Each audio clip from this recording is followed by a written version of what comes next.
नमस्कार, मैं मुकेश कुमार सितारा क्लासेस के इस YouTube प्लेटफॉर्म पे आप सभी का हार्दिक स्वागत करता हूँ। दोस्तों, पीछे की कक्षाओं में हम लोगों ने सिंधु सभ्यता का अध्ययन किया था और आज मैं एक नई क्लास के साथ आपके सामने रूबरू हुआ हूँ। आज का अपना पॉइंट रहेगा वैदिक सभ्यता।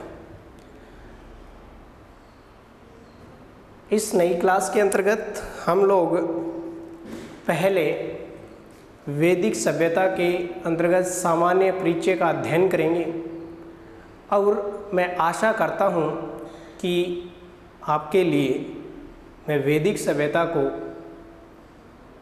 इस प्रकार से आपको अध्ययन करवाऊँगा कि आपको चुटकियों में याद रहेगी। तो चलिए, आपका समय न लेते हुए आज का पॉइंट शुरू करते हैं। वैदिक सभ्यता।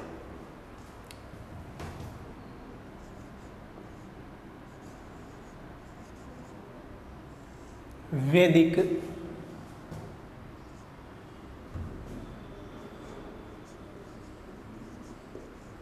सभ्यता।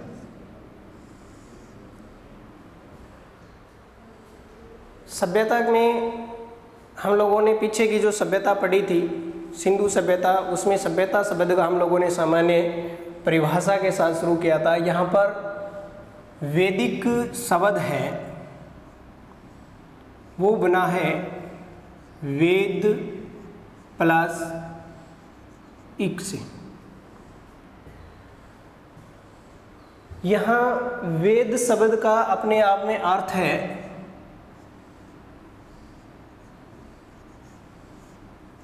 वेद का अर्थ होता है ज्ञान या हम कहें जानना। ठीक है, ज्ञान या हम कहें जानना।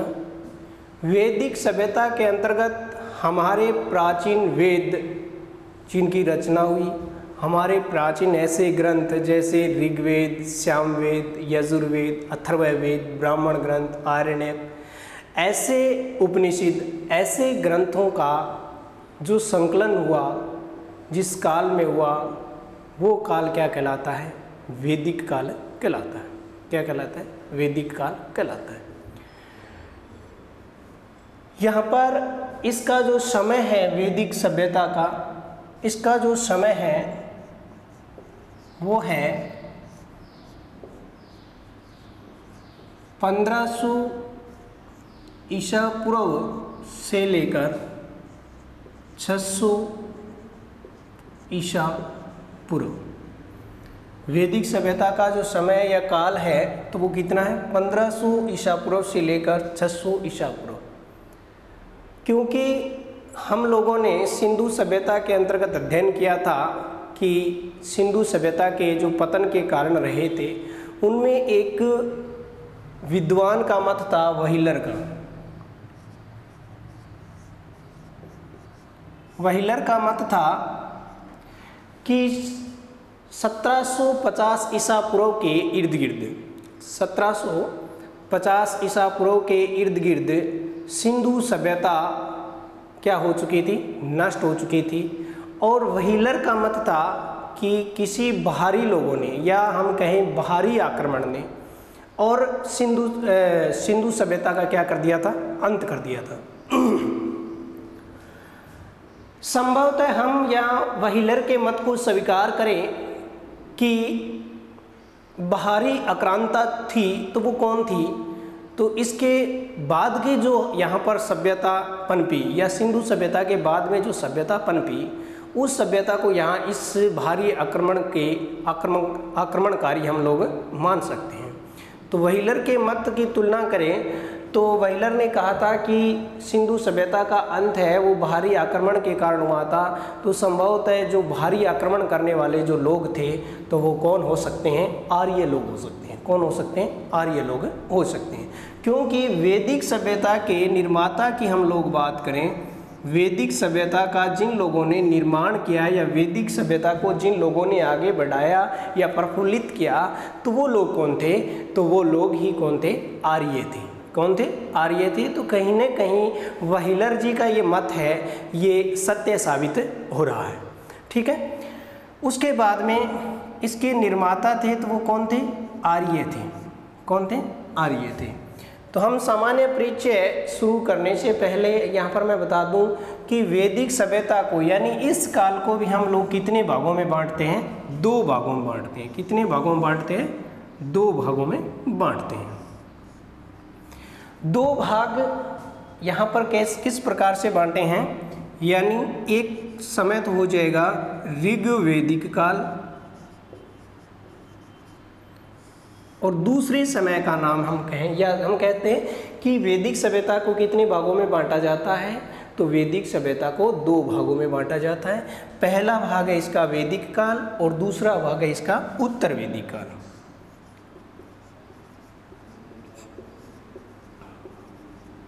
उत्तर वैदिक काल। ठीक है। दूसरा भाग इसका कौन सा है? उत्तर वैदिक काल है। इसका जो समय निर्धारण है वो किया जाता है, ऋग्वैदिक काल का जो समय है वो 1500 से लेकर 1000 ईसा पूर्व माना जाता है। कितना माना जाता है? 1500 से लेकर 1000 ईसा पूर्व माना जाता है। और इस काल में वेद अपने कितने हैं? 4 वेद हैं। कितने वेद हैं? 4 वेद हैं। लेकिन ऋग्वैदिक काल में एकमात्र वेद का संकलन होता है, या हम कहें एकमात्र वेद है वो लिखा गया था। तो ये वेद कौन सा है? ऋग्वेद है। कौन सा वेद है? ऋग्वेद है। और जो इस काल में ऋग्वेद की हम बात करें तो ऋग्वेद का जो जिस काल में रचना हुई थी तो वो किस नदी के किनारे हुई थी? तो ऋग्वेद का जो रचना काल है वो 1500 से 1000 ईसा पूर्व के बीच माना गया है। और इसकी जो रचना मानी गई है वो सरस्वती नदी के किनारे मानी गई है। कौन सी नदी के किनारे मानी गई है? सरस्वती नदी के किनारे मानी गई है। लेकिन वेदों का जो लेखक है, तो ध्यान देना, वेदों के किसी प्रकार के लेखक की चर्चा नहीं की गई है, या ऋग्वेद के लेखक का किसी प्रकार की कोई चर्चा नहीं की जाती है। लेकिन यह ध्यान देना, संकलन करता है उसकी चर्चा की जाती है। तो महर्षि वेदव्यास की चर्चा की जाती है। किसकी की जाती है? महर्षि वेदव्यास। संकलन करता और लेखक में अंतर होता है। संकलन करता यानी जिसने क्या किया, उसका संग्रह किया है। क्या किया है? संग्रह किया है। पहले कहीं पर किसी प्रकार की कोई प्रतियां उसको पाई गई है, उसको क्या किया गया है? इकट्ठा किया गया है। क्या किया गया है? इकट्ठा किया गया है। तो यहाँ पर जो इस काल की पवित्र नदी थी तो वो तो कौन सी थी? सरस्वती थी। और इस काल की प्रमुख नदी थी तो वो कौन सी थी? सिंधु थी। इस काल में पवित्र नदी तो कौन सी थी? सरस्वती थी। लेकिन प्रमुख नदी थी वो कौन सी थी? सिंधु नदी थी। और इस काल में तांबा यानी जो सिंधु सभ्यता के लोग जिस धातु का प्रयोग करते थे उसी धातु का प्रयोग इस काल में हुआ था, तांबा धातु का। किस धातु का प्रयोग हुआ था? तांबा धातु का। उसके बाद में बात करते हैं उत्तर वैदिक काल की। उत्तर वैदिक काल का जो समय माना गया है वो माना गया है 1000 ईसा पूर्व से लेकर 600 ईसा पूर्व। ठीक है, 600 ईसा पूर्व, 1000 ईसा पूर्व से 600 ईसा पूर्व इसका समय माना गया है। इस काल में सामवेद, ठीक है, सामवेद, यजुर्वेद,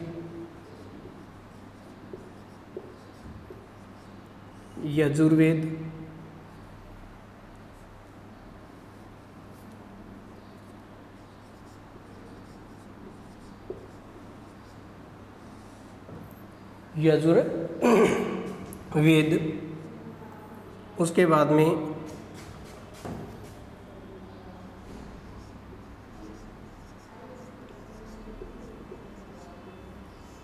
अथर्ववेद, उसके बाद में हम बात करें ब्राह्मण ग्रंथ,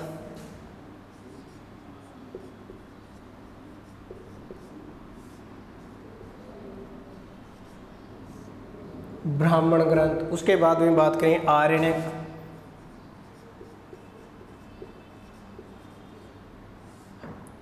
उसके बाद में बात करें उपनिषद।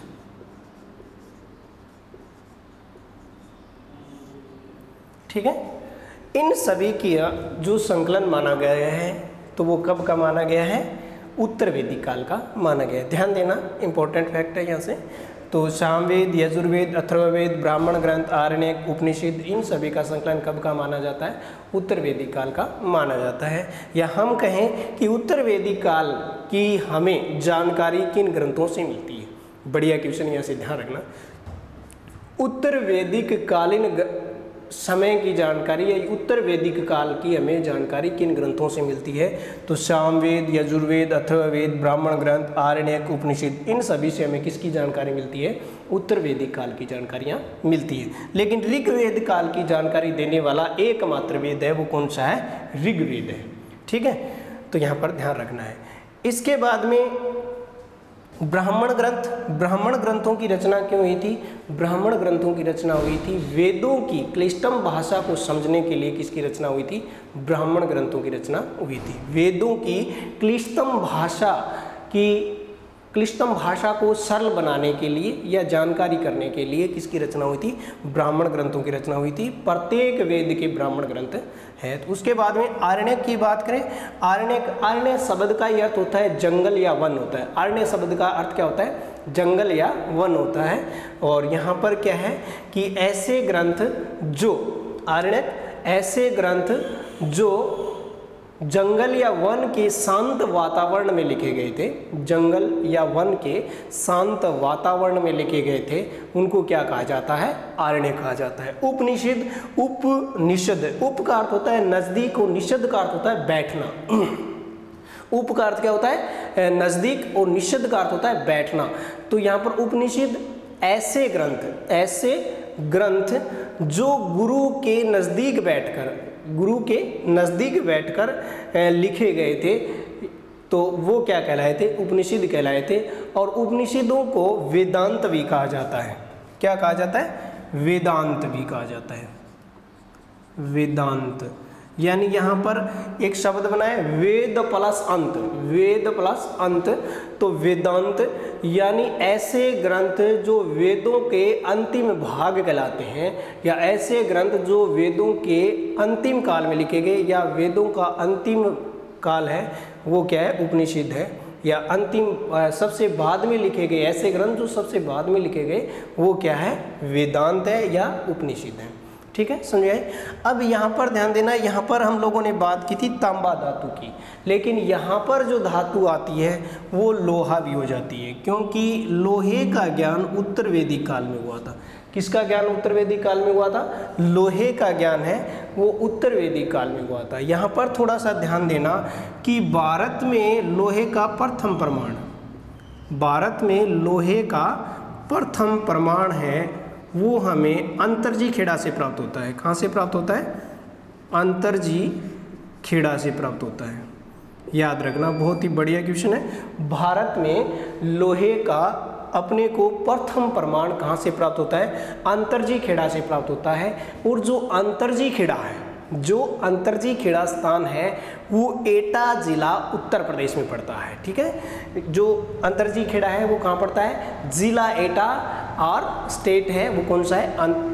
उत्तर प्रदेश है। और यहाँ पर ये भी ध्यान देना कि लोहे का विश्व में सर्वप्रथम प्रयोग करने वाली एक जाति की बात आती है तो वो होता है हिटाइट जाति। कौन सी जाति? हिटाइट यानी विश्व में सर्वप्रथम लोहे का प्रयोग करने वाली जो जाति थी वो कौन सी जाति थी? हिटाइट जाति थी।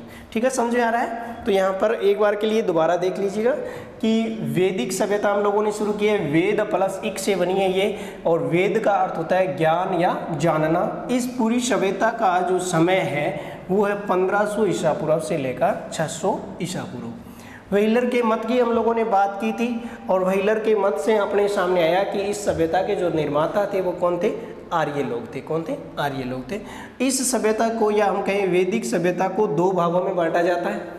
वैदिक सभ्यता को कितने भागों में बांटा जाता है? 2 भागों में बांटा जाता है। ऋग्वैदिक सभ्यता, ऋग्वैदिक काल, और उत्तर वैदिक काल। ऋग्वैदिक काल और उत्तर वैदिक काल। ऋग्वेदिक काल का जो समय है वो 1500 ईसा पूर्व से लेकर 1000 ईसा पूर्व के बीच माना गया है। इस काल की प्रमुख घटना करें तो इस काल में ऋग्वेद की रचना हुई थी और तांबा धातु का इस काल में प्रयोग हुआ था। उत्तरवेदिक काल की बात करें तो 1000 ईसा पूर्व से लेकर 600 ईसा पूर्व के बीच का समय माना गया है और इस काल में सामवेद, यजुर्वेद, अथर्ववेद, ब्राह्मण ग्रंथ, आरण्यक, उपनिषद ऐसे प्रमुख ग्रंथों की क्या हुई थी, रचना हुई थी। हम बात करें इस काल में लोहे का क्या हो गया था, ज्ञान हो गया था। इस काल में लोहे का ज्ञान हो गया था और लोहे का भारत में प्रथम प्रमाण अपने को कहाँ से, बढ़िया क्वेश्चन है, लोहे का भारत में प्रथम प्रमाण अपने को अंतरजी खेड़ा से प्राप्त होता है। कहाँ से प्राप्त होता है, अंतरजी खेड़ा से प्राप्त होता है। और विश्व में लोहे का प्रयोग करने वाली एक जाति विशेष की चर्चा करें तो वो जाति कौन सी है, हिटाइट जाति है। कौन सी जाति है, हिटाइट जाति। उसके बाद में इस सभ्यता से संबंधित प्रमुख कुछ तथ्य है वो अध्ययन करते हैं।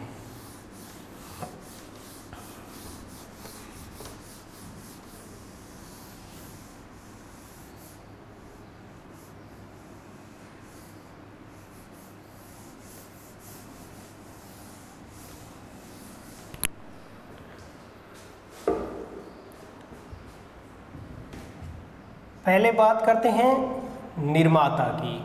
तो हमने अभी चर्चा भी की थी कि वैदिक सभ्यता के जो निर्माता थे, वैदिक सभ्यता के निर्माता कौन थे, वैदिक सभ्यता के निर्माता आर्य थे। कौन थे, आर्य थे। ध्यान रखना भाई, बहुत ही इंपॉर्टेंट छोटे छोटे तथ्य हैं लेकिन यहाँ से क्वेश्चन आते हैं तो ये भी ध्यान रखना है। उसके बाद में बात करें यह सभ्यता किस प्रकार की थी, यह सभ्यता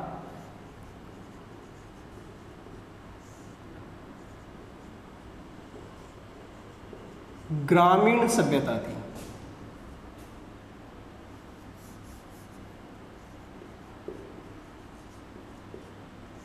ग्रामीण सभ्यता थी। ठीक है, किस प्रकार की सभ्यता थी, ये ग्रामीण सभ्यता थी। ध्यान देना, इससे पहले वाली जो सभ्यता हम लोग पढ़ के आए हैं, पहले वाली सभ्यता पढ़ी थी सिंधु सभ्यता। सिंधु सभ्यता किस प्रकार की सभ्यता थी, नगरीय सभ्यता थी। सिंधु सभ्यता नगरीय सभ्यता थी, लेकिन ये जो वैदिक सभ्यता है ये किस प्रकार की थी, ग्रामीण सभ्यता थी। यानी सिंधु सभ्यता के लोग हैं वो बड़े नगरों में रहना पसंद करते थे, लेकिन आर्य सभ्यता की बात करें या वैदिक सभ्यता की बात करें तो इस सभ्यता के लोग हैं वो गांव में खुले वातावरण में रहना ज़्यादा पसंद करते थे। उसके बाद में हम बात करें वैदिक सभ्यता के लोगों का, वैदिक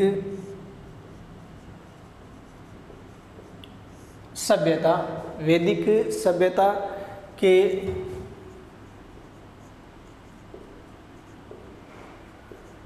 लोगों का प्रमुख धंधा या प्रमुख कार्य कैसा था,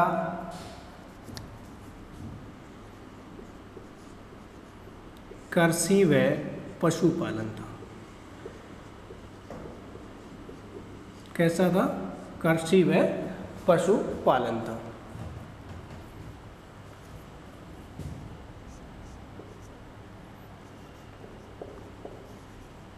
वैदिक सभ्यता के लोग, वैदिक सभ्यता के लोग क्या नहीं थे, मूर्ति पूजक नहीं थे। मूर्ति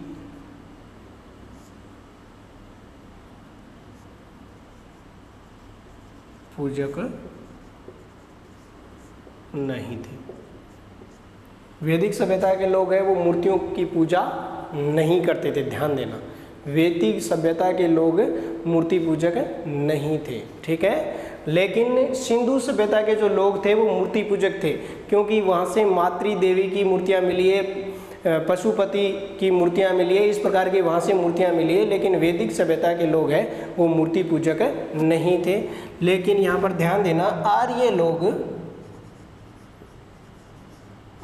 लोग क्या करते थे? यज्ञ या हम कहें हवन करते थे, ठीक, यज्ञ या हवन करते थे। इस सभ्यता का जो समाज था वो कैसा था? पितृस्थात्मक समाज था।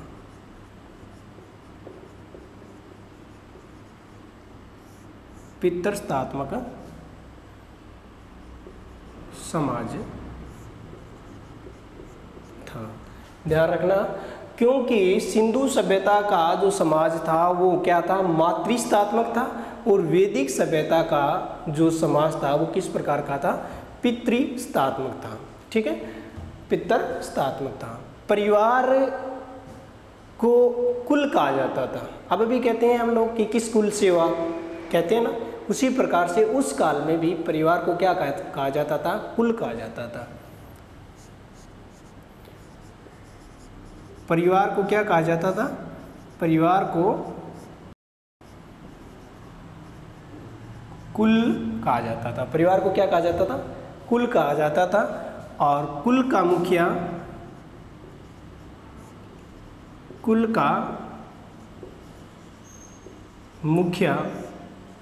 कुलप कहलाता था। क्या कहलाता था? कुलप।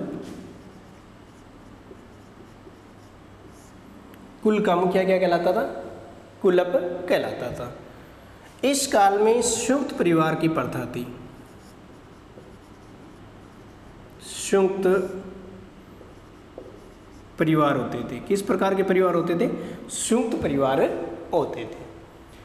अनेक कुलों को मिलाकर बात करें या अनेक परिवारों को मिलाकर क्या किसका निर्माण होता था?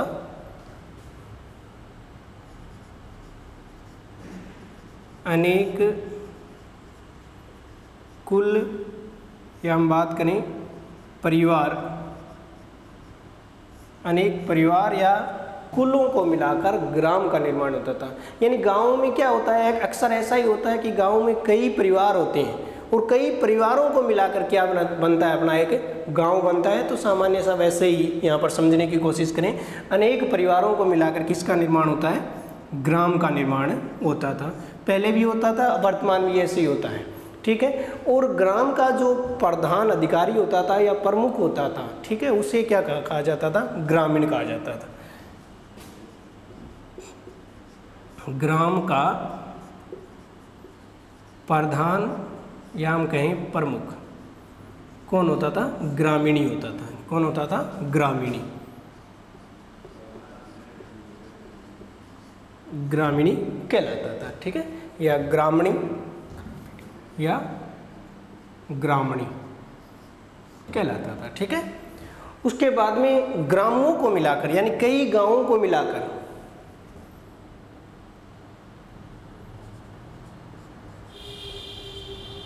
ग्रामों को मिलाकर यानी कई गांवों को मिलाकर किसका निर्माण होता था? विष का निर्माण होता था। विष का निर्माण होता था। और विष का जो प्रमुख होता था, विष का प्रमुख क्या कहलाता था? विषपति कहलाता था।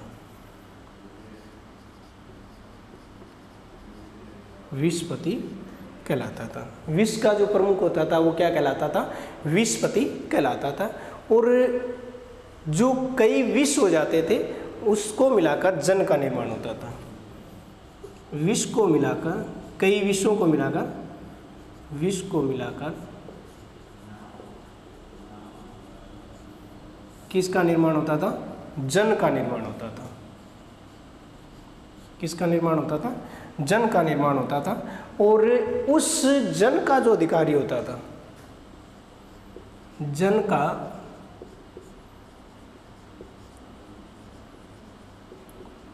अधिकारी होता था वो क्या कहलाता था? जन का अधिकारी, रक्षक, गोपति या राजन या राजा कहलाता था।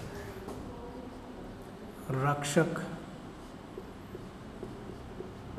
गोपति, राजन या राजा। ठीक है, ध्यान रखना, रक्षक, गोपति या राजन या राजा कहलाता था। तो यहाँ ऐसा भी क्वेश्चन बन के आ सकता है कि सबसे छोटी इकाई कौन सी है? तो सबसे छोटी इकाई है वो यहाँ पर क्या है? कुल है। सबसे छोटी इकाई क्या है? कुल है। और सबसे बड़ी इकाई कौन सी है? जन है। तो यहाँ पर इस प्रकार का एक क्वेश्चन निकल सकता है, क्योंकि यहाँ पर कुल से बड़ी इकाई ग्राम, ग्राम से बड़ी इकाई विश्व और विश्व से बड़ी इकाई जन। ठीक है, इस प्रकार का यहाँ से एक क्वेश्चन निकल सकता है, तो ध्यान रखना है। ठीक है, कुल क्रम से याद रखना, क्योंकि ऐसे क्वेश्चन आजकल कंपटीशन में पूछे जा रहे हैं। कुल से बड़ी इकाई ग्राम, ग्राम से बड़ी इकाई जन, जन से बड़ी इकाई कुल, ग्राम, विश्व और जन। ठीक है, उसके बाद में यहाँ के अधिकारियों का भी एक क्वेश्चन ऐसा निकल सकता है। कुलप से जो बड़ा अधिकारी होता था वो ग्रामणी होता था। ग्रामणी से ऊपर जो अधिकारी होता था वो विश्वपति होता था,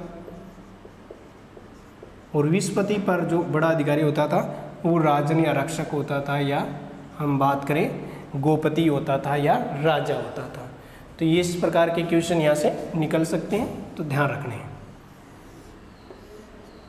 ठीक है, उसके बाद में मिटाऊं उससे पहले थोड़ा सा दोबारा देख लीजिएगा कि इन वैदिक सभ्यता के जो निर्माता थे तो वो कौन लोग थे? आर्य लोग थे।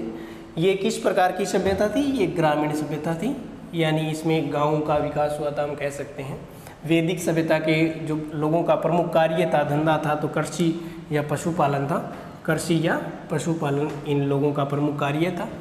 ये लोग मूर्ति पूजक, ध्यान देना, मूर्ति पूजक नहीं थे, मूर्ति पूजक नहीं थे, लेकिन ये लोग क्या करते थे? ये यज्ञ करते थे। क्या करते थे? यज्ञ करते थे, हवन करते थे। इन लोगों का जो समाज था, इसमें पिता का स्थान क्या होता था? प्रमुख होता था। पिता का स्थान क्या था? प्रमुख था।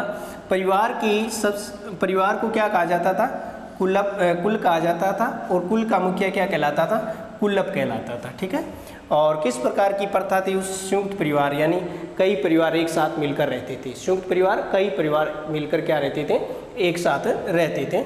और कई कुलों को मिलाने के बाद किसका निर्माण होता था? ग्राम का निर्माण होता था। और ग्राम का मुखिया होता था वो क्या कहलाता था?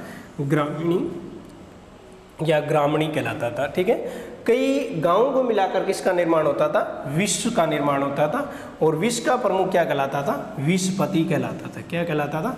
विश्वपति कहलाता था।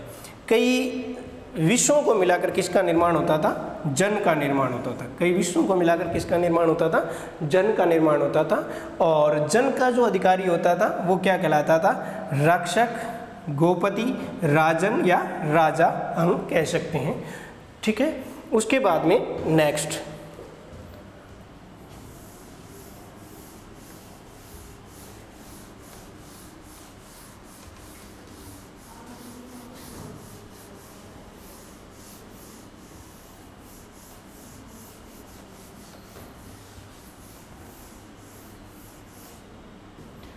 उसके बाद में हम बात करते हैं आर्यों के मूल स्थान से संबंधित।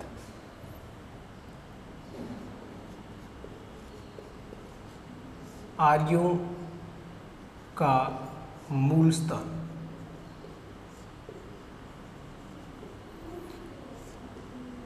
हम लोगों ने बात की थी, व्हीलर के मत की चर्चा की थी। उसके बाद में हम बात करें कि आर्य थे वो भारतीय तो नहीं थे, भारत में आए हुए थे, लेकिन कुछ एक इतिहासकार इनको भारतीय भी बताते हैं, कुछ इतिहासकार उसे आर्कटिक प्रदेश के बताते हैं, कुछ इतिहासकार इनको तिब्बत से बताते हैं, कुछ इतिहासकार इनको हंगरी से बताते हैं, कुछ जर्मनी से बताते हैं। लेकिन यहाँ से कई बार कंपटीशन में देखा गया है, क्वेश्चन पूछा गया है, काफ़ी बार पूछा गया है, सर्वमान्य मत भी पूछ लिया गया है कि सबसे मान्य मत इनका किस इतिहासकार का है। तो यहाँ पर हम लोग मुख्य मुख्य इतिहासकारों की या मुख्य मुख्य वक्तव्य जो दिए गए हैं उनकी चर्चा करेंगे, लेकिन यहाँ से क्वेश्चन पूछा जाता है तो ध्यान से देखना है, ठीक है। पहले हम बात करें आर्यों के मूल स्थान में, तो यहाँ पर एक यूरोपीय सिद्धांत दिया गया है, यूरोपीय सिद्धांत। अब हम बात करें यूरोपीय सिद्धांत की, तो यूरोपीय सिद्धांत देने वाला व्यक्ति था वो सर विलियम जोन्स था। कौन था? सर विलियम जोन्स था। और उसने यही कहा है कि आर्य लोगों का जो मूल स्थान है वो यूरोप है। यूरोपीय सिद्धांत है, वी बात ये सामान्य से याद रखना कि यूरोपीय सिद्धांत यूरोपीय है, तो यूरोपीय सिद्धांत है, तो यूरोपीय सिद्धांत तो आर्य लोगों का जो मूल स्थान बताएगा वो क्या बताएगा भाई? यूरोप ही बताएगा। तो यूरोपीय सिद्धांत के अनुसार आर्यों का जो मूल स्थान है, आर्यों का मूल स्थान क्या बताया इसने? यूरोप बताया। क्या बताया? यूरोप बताया। तो अब बात कर लें कि इस यूरोपीय सिद्धांत को देने वाला व्यक्ति था तो वो कौन था? सर विलियम जोन्स था। ये मत किसने दिया था? सर विलियम जोन्स ने दिया था। कई बार पूछा भी गया ये क्वेश्चन कि आर्यों का यूरोपीय सिद्धांत संबंधी मत है वो किस व्यक्ति ने दिया है? तो सर विलियम जोन्स ने दिया है। और ये मत है ये 1786 में दिया था उसने। कब दिया था? 1786 में दिया था। उसके बाद में बात करें कि डॉक्टर अविनाश चंद्र, डॉक्टर अविनाश चंद्र का मत है कि आर्यों का मूल स्थान सतसैंधव है। क्या बताया उसने? सतसैंधव बताया।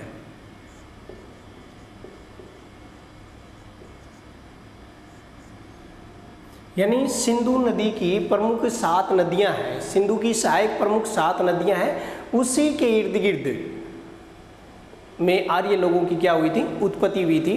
तो ये मत देने वाला, सतसैंधव का मत देने वाला व्यक्ति है वो कौन है? अविनाश चंद्र है। ध्यान रखना इस चीज़ का कि आर्यों के आगमन संबंधी या आर्यों का सतसैंधव सिद्धांत या आर्यों की उत्पत्ति सतसैंधव प्रदेश में हुई, यह सिद्धांत किसने दिया? तो किसने दिया था? डॉक्टर अविनाश चंद्र ने दिया था। डॉक्टर गंगानाथ झा का सिद्धांत, डॉक्टर गंगानाथ झा,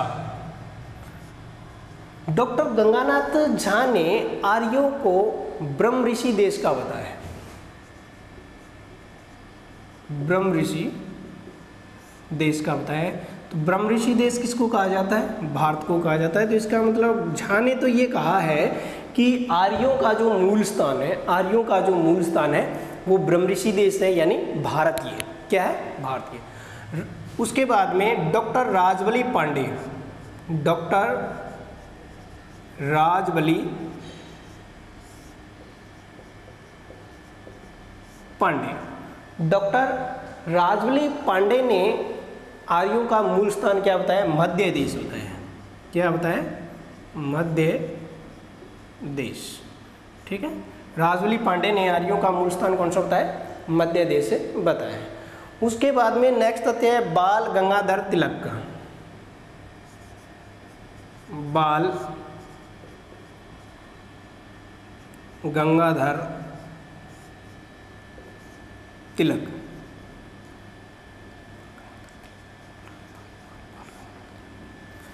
तिलक ने इसको बताया है उत्तरी ध्रुव का।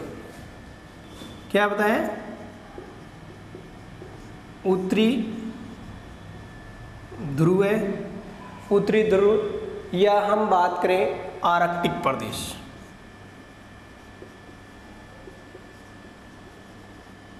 आर्कटिक प्रदेश।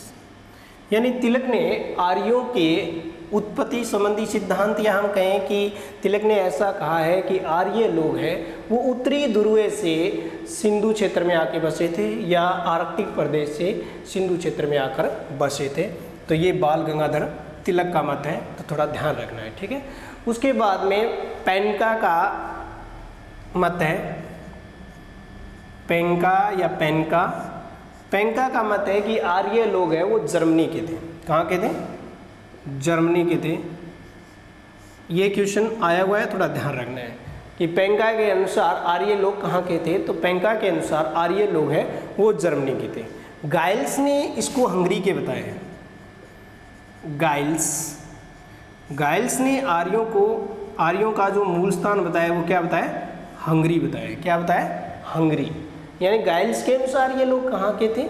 गाइल्स के अनुसार आर्य लोग हंगरी के थे। उसके बाद में दयानंद सरस्वती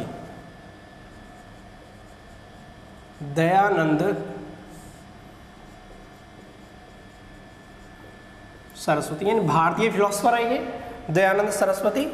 तो दयानंद सरस्वती ने आर्यों का जो मूल स्थान बताया है वो तिब्बत बताया है। यानी सरस्वती के अनुसार आर्य लोग हैं वो कहाँ से आए थे? तिब्बत से आए थे। कहाँ से आए थे? तिब्बत से आए थे। उसके बाद में एडवर्ड मेयर का कथन है, एडवर्ड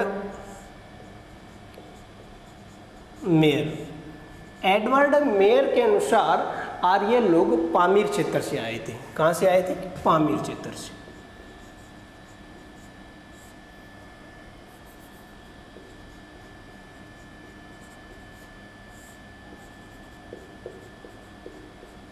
कहाँ से आए थे? पामीर क्षेत्र से। लेकिन इन सभी मतों का निष्कर्ष या हम कहें इतिहास में एक सर्वमान्य मत भी है, सर्वमान्य मत जो ज़्यादातर कंपटीशन में पूछा जाता है, ठीक है, वो है मैक्स मुलर का। किसका मत है? मैक्स मुलर का है। ये मैक्स मुलर है, ये जर्मनी के थे। कहाँ के थे? जर्मनी के थे, ठीक है। और इसने आर्यों के मूल स्थान संबंधी मत दिया है, वह यह दिया है कि आर्य लोग मध्य एशिया से भारत में आए थे। क्या मत दिया इसने? इसने कहा है आर्य लोग मध्य एशिया से कहाँ आए थे? भारत में आए थे। ये मत है, ये सर्वमान्य मत माना गया है। लगभग विश्व के सभी इतिहासकारों ने इस मत को स्वीकार किया है। तो ऐसा निष्कर्ष निकल के ये सामने आता है कि किसी ने, अविनाश जी ने कहा है कि सप्त सैंधव प्रदेश के हैं, गंगानाथ झा ने ब्रह्म ऋषि देश यानी भारत का बताया, राजबली पांडे ने मध्य देश और बाल गंगाधर तिलक ने उत्तरी ध्रुव आर्कटिक प्रदेश के बताए, पेंका ने जर्मनी से बताए, इसने हंगरी से बताया, गाइल्स ने, और दयानंद सरस्वती ने तिब्बत से बताया, एडवर्ड मेयर ने पामीर से बताया, और यहाँ पर मैक्स मुलर कह रहे हैं कि मध्य एशिया से है। तो ये मूल निष्कर्ष निकल के यही आता है कि ये लोग लगभग मध्य एशिया के रहने वाले थे। और धीरे धीरे ये बात करें कि हंगरी होते हुए या जर्मनी होते हुए और तिब्बत क्षेत्र में आए, तिब्बत क्षेत्र से ये कहाँ आए? पामीर के पठार की तरफ होते हुए सप्त सैंधव प्रदेश में आकर बसे थे। और धीरे धीरे ये लोगों ने इस नई सभ्यता को जन्म दिया जिसका नाम भारत के इतिहास के अंतर्गत या प्राचीन भारत के अंतर्गत वैदिक सभ्यता पड़ा था, ठीक है। उसके बाद में थोड़ा सा दोबारा देख लीजिएगा, कोई स्क्रीनशॉट लेना चाहता है तो ले सकता है, ठीक है।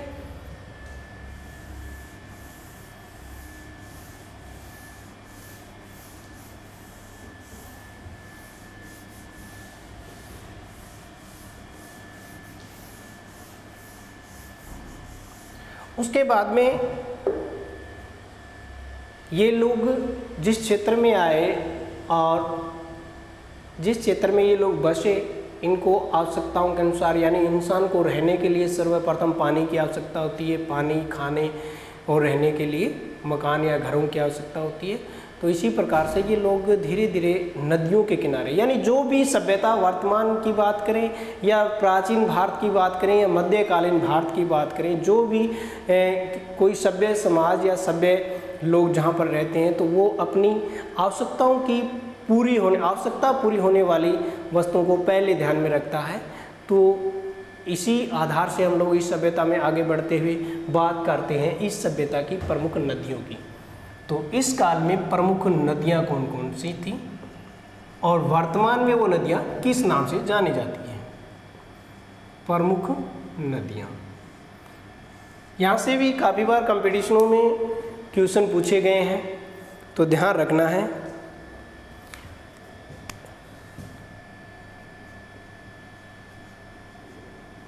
प्राचीन नाम कहें या हम कहें वैदिक कालीन नाम या वैदिक सभ्यता कालीन नाम या आधुनिक नाम, या हो जाएगा आधुनिक नाम, यानी वर्तमान में उन नदियों को किस नाम से जाना जाता है?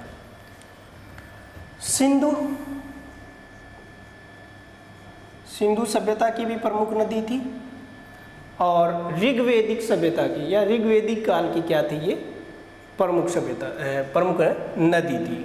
ठीक है, सिंधु को वर्तमान में भी हम लोग सिंधु कहते हैं, लेकिन इसको यूनानी लोगों ने इड्स कहा है। क्या कहा है? इड्स कहा है। इड्स, ठीक है। उसके बाद में क्रुमु,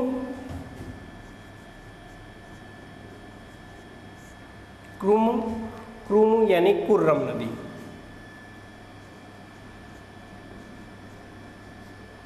कुर्रम। उसके बाद में कुंभा,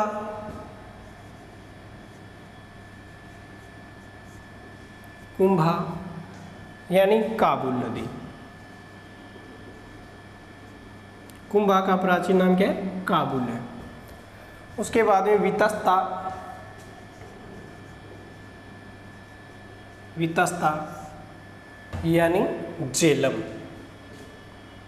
हम लोगों ने चर्चा भी की है पीछे झेलम नदी की। उसके बाद में अस्किनी,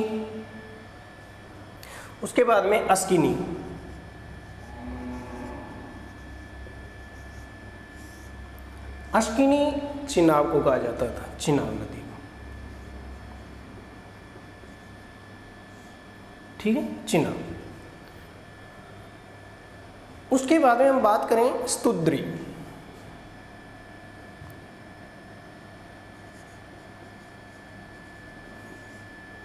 यानी सतलज या सतलुज।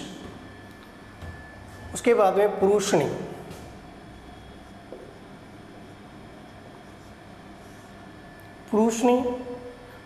की बात करें तो कौन सी नदी हो जाएगी? रावी नदी। काफ़ी बार कंपटीशन में पूछी गई, ध्यान देना। और उसके बाद में इसको हम आगे दशराज्य युद्ध भी पढ़ेंगे। इस नदी के किनारे कौन सा? दशराज्य युद्ध, ये भी पढ़ेंगे हम लोग। पुरुषनी नदी या रावी नदी के किनारे कौन सा युद्ध हुआ था? दशराज्य युद्ध हुआ था, ये भी चर्चा करेंगे। और हो सकता है कि दशराज्य युद्ध के बाद ही इस सभ्यता का अंत हुआ हो, तो ये भी हम लोग अध्ययन करेंगे। उसके बाद में स्तुद्री के बाद में पुरुषनी के बाद में विपाशा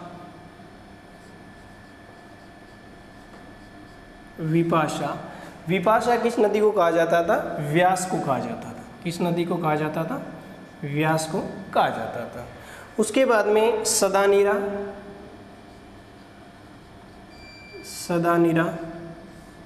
सदानीरा किसको कहा जाता था? गंडक नदी को कहा जाता था, गंडक। उसके बाद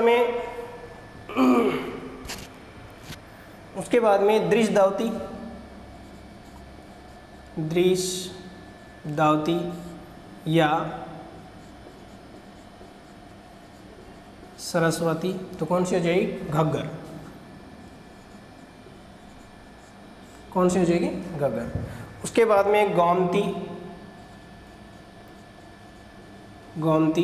यानी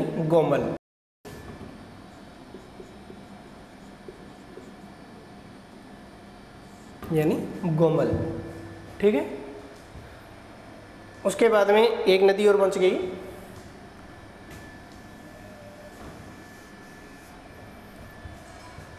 यानी सवस्तु, सुवस्तु, सुवस्तु, ये कौन सी कहलाती थी? सवात। ठीक है, ये प्राचीन नाम है, तो इनको थोड़ा सा ध्यान से, क्योंकि आगे जैसे ही हम लोग वैदिक सभ्यता के कुछ एक शब्दों पर ध्यान देंगे तो इन नदियों के नाम प्राचीन नाम भी आ सकते हैं, नवीन नाम भी आ सकते हैं, तो फिर ये पॉइंट थोड़ा सा हार्ड नहीं रहेगा, सरल रहेगा। ठीक है, तो नेक्स्ट क्लास में फिर मिलेंगे इसी के साथ। धन्यवाद।